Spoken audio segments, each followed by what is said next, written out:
to Dave. Yes, buddy. Cheers. No worries. Cheers. Thanks. Get into it. Hey, Dave. How do you need a clicker? Cloakr. That side. That's forward. There you go. Perfect. Done. All right, ladies and gentlemen, thank you very much for coming tonight. So I guess I've got a couple of admittances to make straight from the word get-go.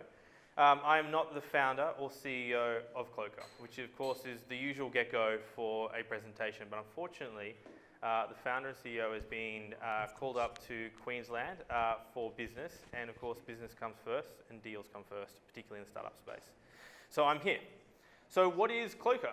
I guess Cloakr at its simplest is a cloakroom management and data acquisition software. So who is Cloakr? Cloakr is a very small company based here in Chapel Street, and what they wanted to do was create a digital solution to a paper problem. So these three people, we've got Dominic, he's the founder and CEO. Dominic's a great guy. He's got a lot of passion and he's particularly strong in the entrepreneurial spirit. We've got his brother, Raphael, who himself is a business owner and of course is a big seed investor and a huge influence on Cloakr. And I don't know why I'm called Raphael Goldsworthy as well, but my name's David Simpson and I'm a 31-year-old entrepreneur. But really, I'm an advisor. So Dominic and I started having lunch about 2 months ago. On a pretty regular basis because we were in the office together. And the conversations that we had at lunch started getting more and more serious and more business-centric. And the result of that was that we started having almost daily meetings around Cloakr and around how they're structured and how they're moving forward. And because he's been called away, he's asked me as someone who can stand in for him. So, Cloakr. So, Dominic, this is Dominic's slide deck, and he's chucked up there that this is a 100-year-old problem. So what is the problem? You go into a club, they give you a ticket on one side, you pay some money, and another ticket is stuffed onto a hanger, and that's it. You have a number, your coat has a number, you both walk away, you come back, hopefully you still have your ticket, hopefully, and you hand your ticket back and you get your cloak. However, he said this is a 100-year-old problem, and I'd probably disagree, to be honest. I'm pretty sure back in ancient Rome, those bathhouses had toga rooms, and they were handing out wooden and metal tokens left, right, and centre. But the issue we have here is that Dom was working in events. He was a photographer and videographer, and what he was noticing is that the entire space was digitising. So whether it was ticketing, whether it was point of sale systems, the entire process around events and hospitality was starting in the digital space, and it's still going now, loads of it. And one of the problems that he saw was that no one was touching the cloakroom. And there's a problem there because every company should be looking at data points. They should be looking at searching for how to take data out of their customers. And handing someone $5 and getting 553 as a ticket and 553 being chucked onto your hanger doesn't accumulate any data. And not only that, it unfortunately also aids in lost property. You lose that ticket, and it's happened to me before, you lose your ticket, you don't get your cloak back. Or you lose your ticket, someone picks it up off the ground and they very kindly chuck it in for you and take your cloak away. I'm sure they have full intention to give it back to you at some point in their lives. So what does this do? It frustrates patrons, obviously. It frustrates staff because they have to deal with angry patrons. But more importantly, it frustrates patrons. So what's the solution? The solution is Cloakr. So Cloakr is about having an iPad sitting at your door of your club, or we'll talk about some other use cases as well. And it has a printer. So there's still 2 tickets. One gets handed to the person and one gets handed to your coat at this stage. And what they do, though, is they take your phone number and your name. And that seems like the smallest change in the process, but it has the biggest effect. And I'm going to describe this effect right now because what we're going to do is can I scoot backwards? Yeah, I can. So I'm just going to scoot back to this slide because this is a big deal. So you're taking someone's phone number and you're taking their name. That's a huge amount of data. And Miss Collins, who everyone should know up in the city club, 15-month subscription, total items cloaked 15,000, new database of contacts 11,000. So most clubs you'll notice today, or if you do go or frequent nightclubs and they manage to nab your data, which is occasionally, you'll start to get SMSs. And they'll say, if you'd like to stop, unsubscribe, whatever. But the point is you give them your data and you give them your details. And that provides them an opportunity to market out to you, or it provides them an opportunity to work out how often you're coming to their club. And with Miss Collins, in 15 months, with 15,000 items cloaked and 11,000 new contacts, it's 11,000 phone numbers and 11,000 names that they wouldn't have got previously that they now do have. That's a huge change. That's a huge change in any company's database. And also what it does is, whilst this information hasn't been collected, it's also saved in terms of lost items and issues. Because now, Ms. Collins, you lose your ticket, it doesn't matter. Even though you have it, you can go straight back to the cloakroom. You simply give them your phone number and they can recall your item instantly. So let's just go back here. So what is it? It's a streamlined and efficient process to help you save time and costs. And obviously it provides security and accountability. You have the information is inputted into the system. You have a set number or a set item associated with your name, and that means that both you and the club are accountable for ensuring that that item gets returned to the correct individual, which is obviously yourself and not someone else who's going to make a quick buck down at the big markets. So let's go through till Cloakr. So who else is using it? So this is really important. So the nightclub system is probably pretty obvious. So you have a cloakroom, Miss Collins or Spice Market or any of these clubs all have cloakrooms. Particularly during winter, they get a lot of service. But this can be used for anything. So nightclubs and bars is the obvious one. Conference centres is a huge one. Dom right now is up at the Brisbane Conference Centre right now. That's one of the big things that he's doing today, is trying to push out to conference centres and get them to take it up. Because they're sort of more concentrated on the security and the accountability element. But that is still a huge part of what they need to do. Concert halls, theatres. Concert halls is probably a tricky one, but theatres definitely huge into the cloakroom space. And then entertainment complexes. And the one shown is actually Telstra's CIC. They do a lot of, in Melbourne, they do a lot of presentations with big clients and big teams in the Telstra CIC. So that's actually not about collecting really data or information or anything. It's really about providing a really slick and lean service because you're trying to impress someone. And you're also trying to show that you're a digitised and digital company. So that's the other side of it, is trying to actually encourage or trying to market to people your attitudes around the digital landscape. Okay, competitive analysis. So who else is out there? Cloakr is not the only solution to this problem. So what you have is coat checks in the US, and you have queue systems. That little symbol there is a queue. I didn't find that out until about 2 weeks ago. So it's queue systems in the UK. They're actually very different products. Coat checks is really interesting, as they have a fully digital system. They don't use a ticket on one side, which is the coat.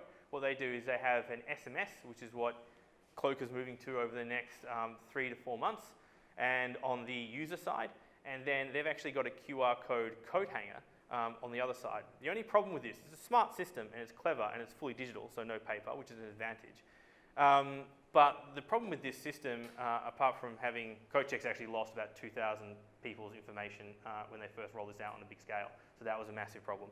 But assuming that your system works, it actually slows the process down. So one of the things that Cloakr wants to make sure they're doing is that your cloakroom experience isn't slowed down, which is why they still have a paper base on the coat side particularly, and until the SMS is brought in, they'll be having a ticket side on the human being or the customer side as well. And that's all about ensuring that both as a staff member and also as a venue and as a user, no one is getting slowed down. People are moving through that cloakroom as fast as possible. Coat check system is a decent system, but the problem is that at the moment, that process still hasn't been perfected. It's a clever idea to use QR codes, but it needs to be fast and efficient. And that's one of the things that people are looking out for. Queue systems is effectively an all-paper system that you print out a ticket on.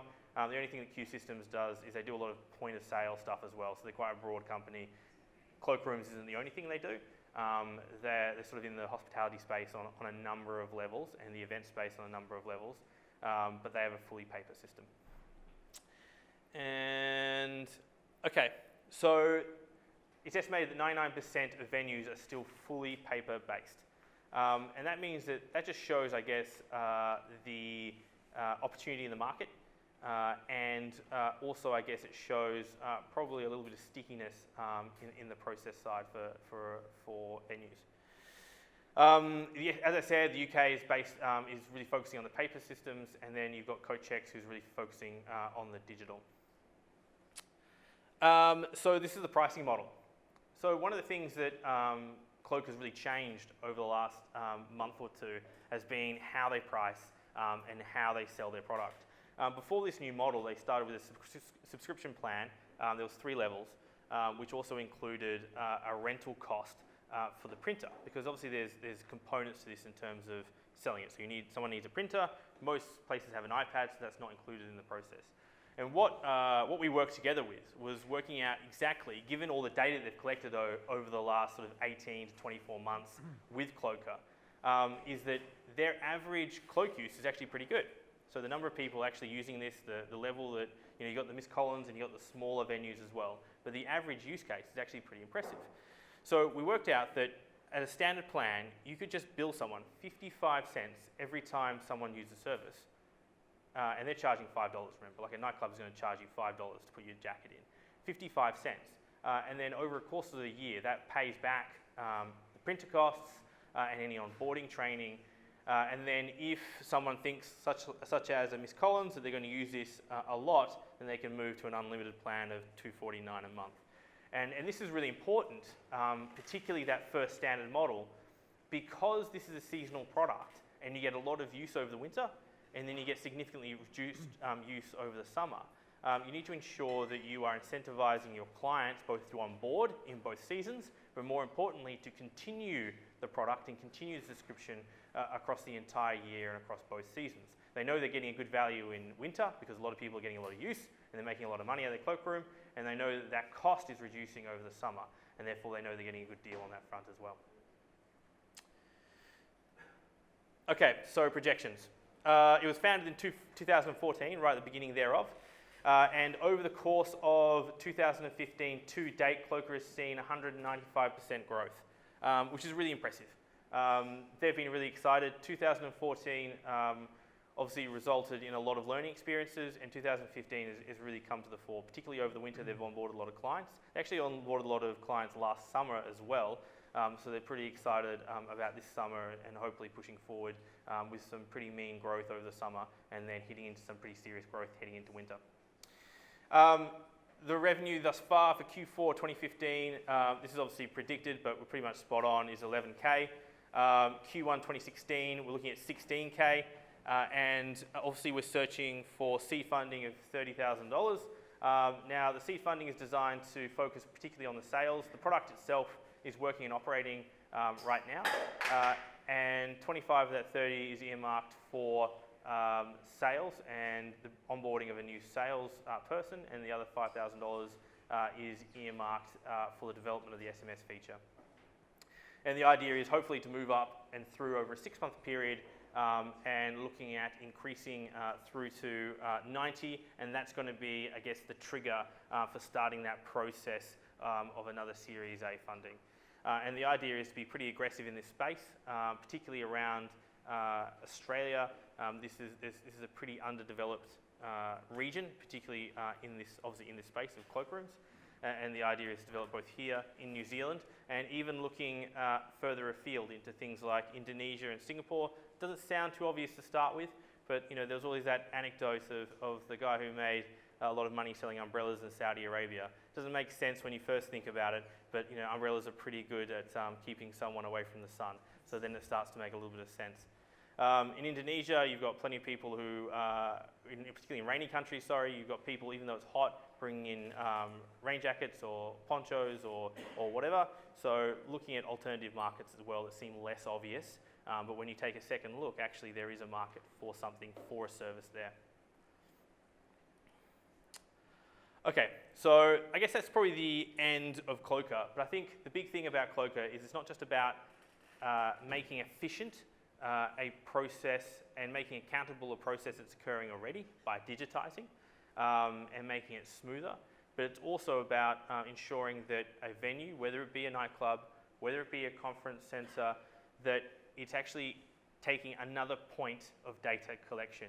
I think the idea, particularly for bricks and mortar businesses, that you can have an omniscient data collection point is probably incorrect. It probably needs a suite of data collection. You know, you're collecting data at the Cloakr point, you might be collecting data at the POS, you might be collecting data by running a competition. It's about having multiple areas where you're collecting information and bringing it into your own systems. And Cloakr provides that next layer or another layer to ensure that your own data sourcing is up to date and that you're getting as much value out of those customers and much repeat business as well. Thank you very much.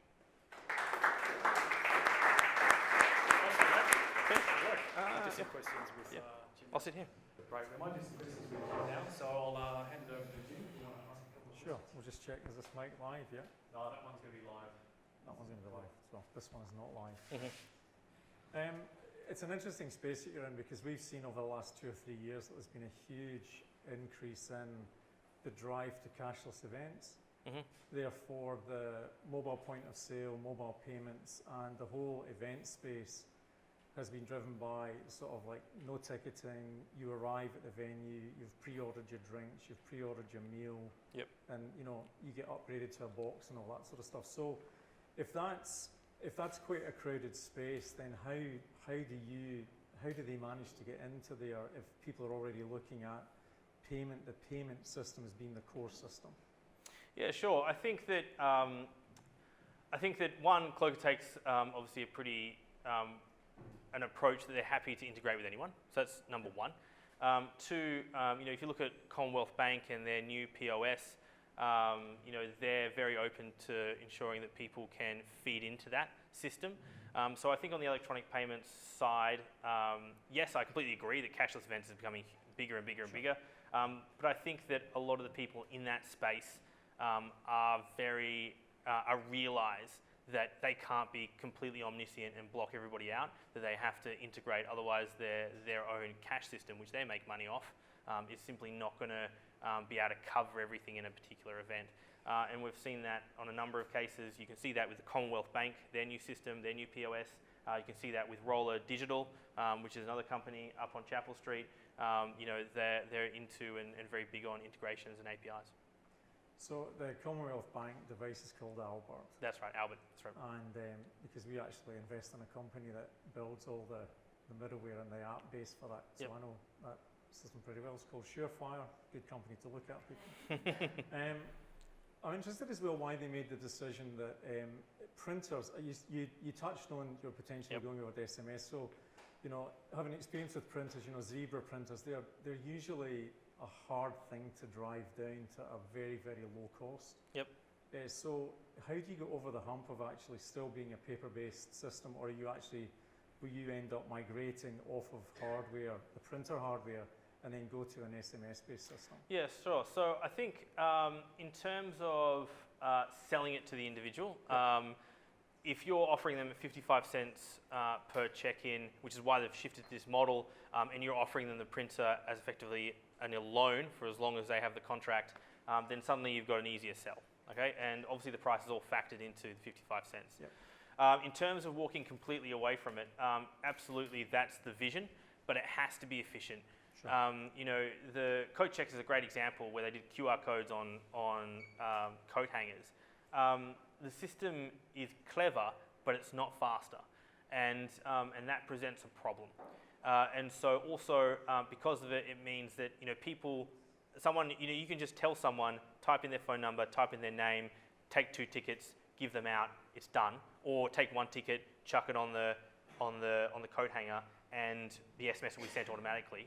So that's something you can teach someone very easily. Yep. So I guess with these systems, there's always a training element. Cloakr requires 0 training. It's super simple, which is one of its advantages, and it's super fast. Yep. So is the vision to move away from paperless? Absolutely. The printers cost sort of $420 odd. And because it's a higher quality printer, the idea was that, you know, buying a cheap one creates problems because you have to replace. High quality, you don't have to replace, doesn't create a problem. And moving away from that would be like magic. But it has to be efficient and it has to be faster, or at least the same speed.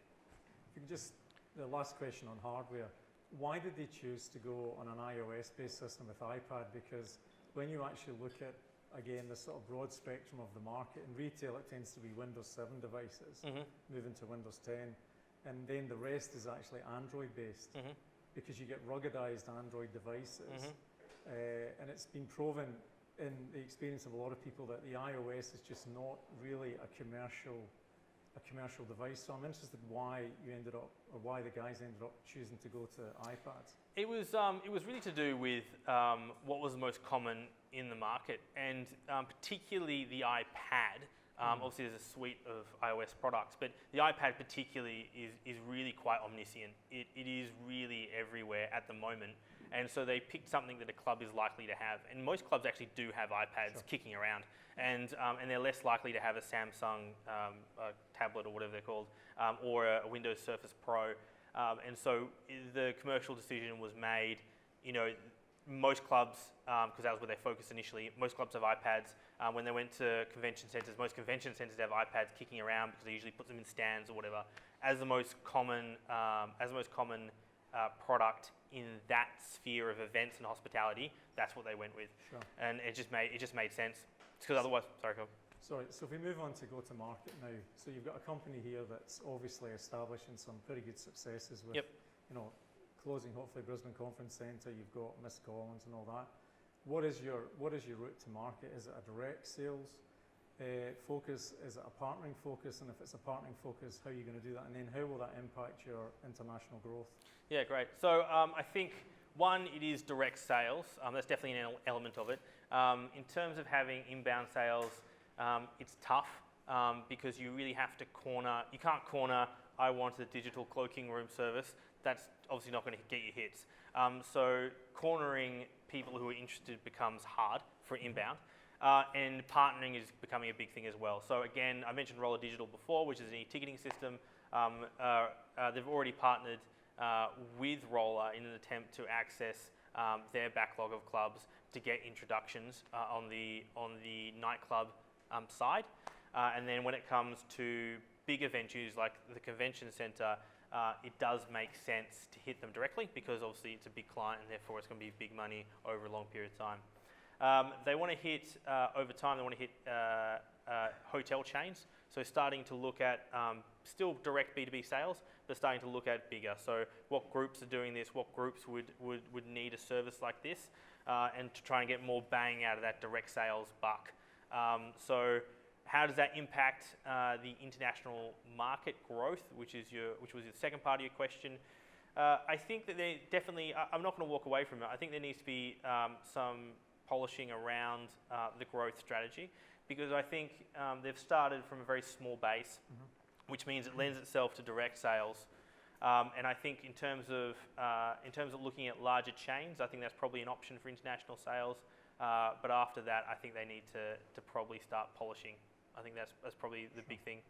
So probably because I know that we're pretty limited for time, but I'll probably ask another question, which is that, okay, so you've got a direct sales model, which, as you probably know, is particularly expensive because, you know, they're coin operated, so successful salespeople, you need to earn a decent amount of money or they're gone. How do you actually create the opportunity for those guys? What's the marketing strategy that actually creates the opportunity in the pipeline for those salespeople? Yeah, I mean, I think they're a small operation. Okay, so obviously it's the model in terms of creating a pipeline is pretty basic. They sit there and they work out who's going to be a big fish, who they think is going to require this, and they just directly contact, which is pretty simplistic and basic at this stage. And part of that, and part of this strategy, and part of seeking seed funding is to sit there and go, you know, this needs to be made more sophisticated and move to that next level.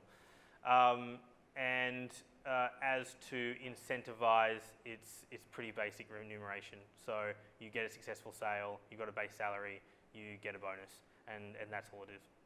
So the last question. So the measure the measure of success of most SaaS models is that, from a credibility perspective, especially in the US, is that once you get to $1 million annual recurring revenue, you've sort of, you've cut it, and you're actually capable of having a business that will, grow exponentially over a period of time.